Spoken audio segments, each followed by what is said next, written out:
Inside this video right here, I'm going to show you example questions and exactly how to answer NREMT style questions. Here we go.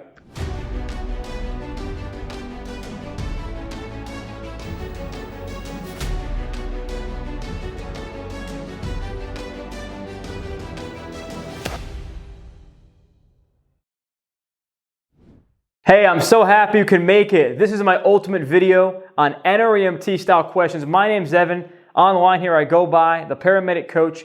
And before we start, we're going to be going through a BLS question, an ALS question, and some bonus tips. You're going to want to stay for the bonus tips at the end.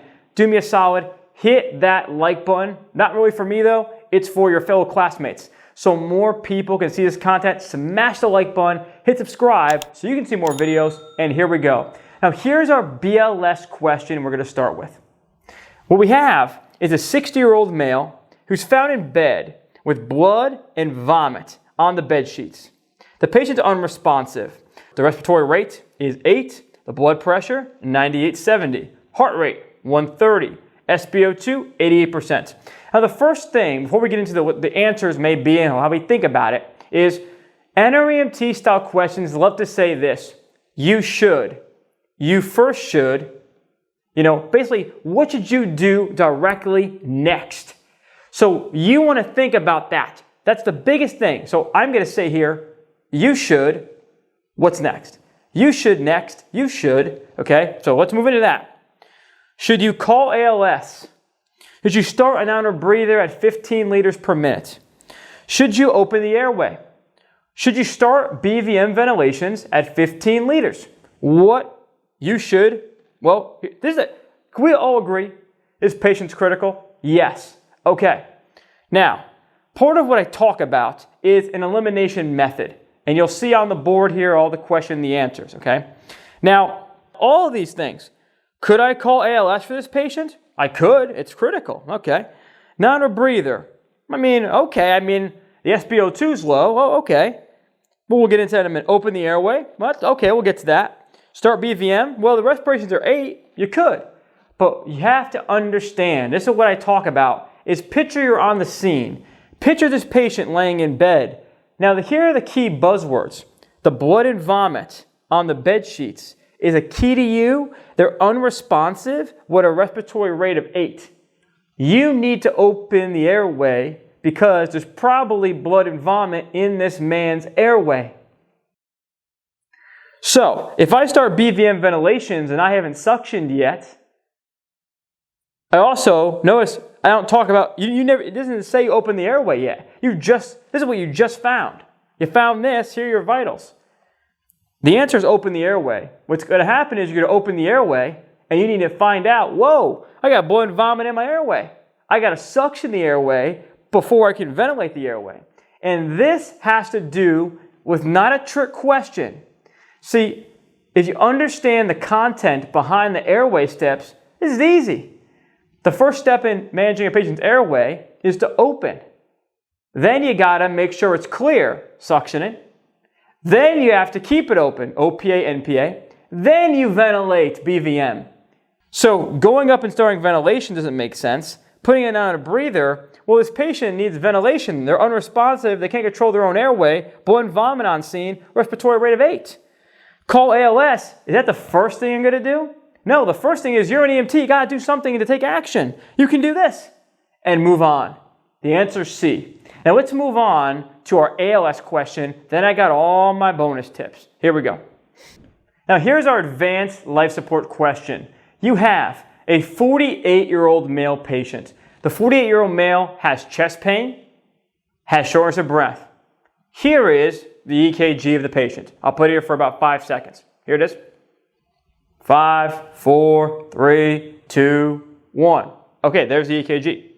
Now, we have a heart rate of 180, respiration 26, 128/76. One more time. Here's the EKG. Okay, now here we go. Do we defib at 200 joules? Do we start vagal maneuvers? Do we synchronize cardiovert at 50 joules or start pre-sedation of Versed at 10 milligrams IV? What do we do with this patient? What's correct? What are the buzzwords? Think in your head what it is. Okay? All right, now let's move on. Now here we go. Is this patient stable or unstable? Well, first, what determines what stable or unstable is? Mental status and blood pressure. That determines stable or unstable with cardiology. Talking about ACLS, talking about this. NREMT is heavy on ACLS. Now, a 48-year-old male, you should. Now, here's the key. Like the last question, it's going to tell you everything you've done. You haven't done anything yet. You have vitals, and here are the complaints. If somebody has, if they're saying, I'm a 48-year-old male, my chest hurts, I can't breathe. They're able to speak to you. They're not unresponsive. Okay, so we got that out of this. We see in the EKG, you have to interpret that. I'll tell you what it is later. We have a high heart rate, but we have a stable blood pressure. It's not under systolic. It's not under a mean arterial pressure, a MAP of 60. So this is stable, patient. You have to know the EKG. Now, the EKG is SVT. What do we do first with a stable SVT? Vagal maneuvers. Now, just so you're aware, would we ever defib a patient who's awake? No, we would never defib an awake patient. So that's out. And we also would never defib SVT. That's totally wrong. This is total incompetence. Okay, that we're not doing. This is the next best step. Now here's where I didn't put it here, but I want to share it with you something. What if I put here adenosine at 6 milligrams IV? And it was vagal maneuvers. Which one would you pick? It's vagals. Because he's stable. SVT, we do vagals, then adenosine. What if it was adenosine 6 milligrams and vagals wasn't there? Then the next best step of what we have would be adenosine 6. You're with me? Okay. So you got to know the steps. This is what happens when you understand the content at a deep level. You're not memorizing, you understand. Now, synchronized cardioverter at 50 joules, that's an unstable treatment. So that's not it. And this is the wrong dose of Versed. It's too much Versed. That's for like a seizure patient. An active seizure might get that much. And yeah, this is the unstable route. The only thing that's stable here is this, and then that's dead wrong. There it is. Now let's move in to our bonus piece. I'm going to go over all my tips, get my chair out, and we're going to go through the bonus, and I'll pull up the tips here. Let's go.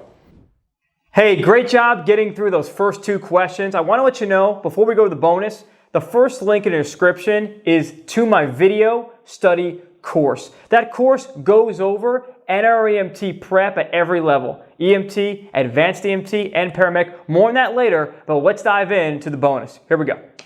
You've made it to the bonus section. I'm proud of you. I got my best tips here. Give me a hashtag bonus down below in the comments if you made it here. I want to know who's in my bonus fam. Now let's keep going here. First thing is this. A lot of people get worried when they're taking NREMT about questions.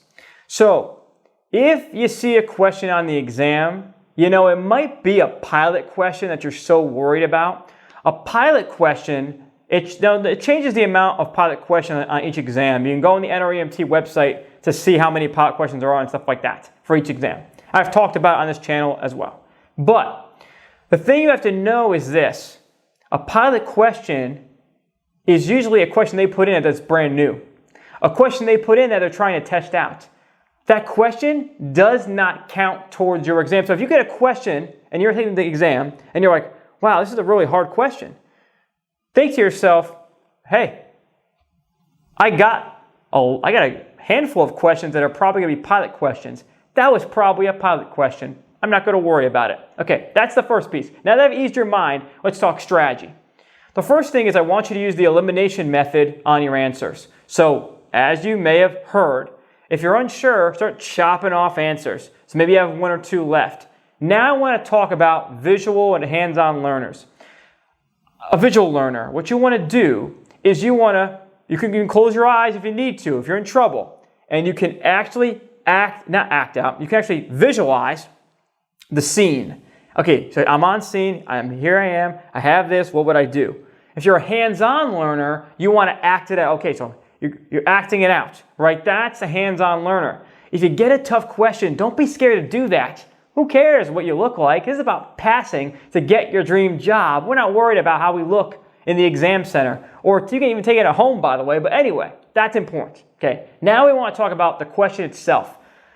You need to make sure that you go through the question and read it at least twice, and you understand exactly what they are asking for. Remember when we did the questions on the board, and I said, these are the buzzwords in this question. When you're reading the question, try to find the buzzwords. You're reading the question yourself. So think, okay, the NREMT has to give you something for you to get the right answer. So if you understand and find, okay, like I did earlier with blood and vomit, you might say, sluggish respirations. I think this might need a BVM. Right, okay, right? Or weak respirations. Well, that means that they're not effective respirations. Do I need to use a BVM? Right, okay, buzzwords, right? So that's what we want to look for. So try and find the buzzwords, read it over twice, and make sure you understand. And remember, like I showed you earlier, this is huge, it's what they do, is you need to make sure that you know what you've done so far to the patient, and that's what you know what's next. Now, in the link in the description, this is what we talk about, which is content over questions, okay? I'll put it on the screen here. This is my video study course. Anatomy and physiology, NREMT prep, on-the-job tips, EMS medications. I've put together every single piece across your EMS journey, EMT, advanced EMT, paramedic, and I give students lifetime access to this content that makes the questions easier. That's the answer to unlocking and passing NREMT. My friends, the link is the first link in the description. I hope you enjoyed this video. I had a blast, to be honest with you, and I will see you next time. Take care. Don't waste any time. Don't be hesitant and just do it, because I know this program works, and I know it got me to where I was, where it's been a year without school, from EMT to, hey, I passed my test in 70 questions. Like, go for it. You could do it. Like, do not hesitate and don't waste any time. People that don't know you, they need this program. This program is not a choice. To me, this program is a have to. It take thousands and thousands of pages in the books, and you just narrow it down and just make everything simple to pass the registry. So it's great content, man. I promise you, it's worth it. Took this with 3 weeks left to go in my class, and I'm not sure if I would have been able to pass my course or the NREMT first try without this course. The fact, like when I was taking the national, and I would read the question, and I would be like, whoa, Evan literally just went over this in the car. So it helps. I got to the point where I was just ready to spill all my knowledge onto this freaking test. So I'm like, you know what, man, just go ahead, go for it. Open it up, boom, congratulations, you passed. It was outside of having my children, man, it's probably the happiest day of my life, bro, to be honest with you.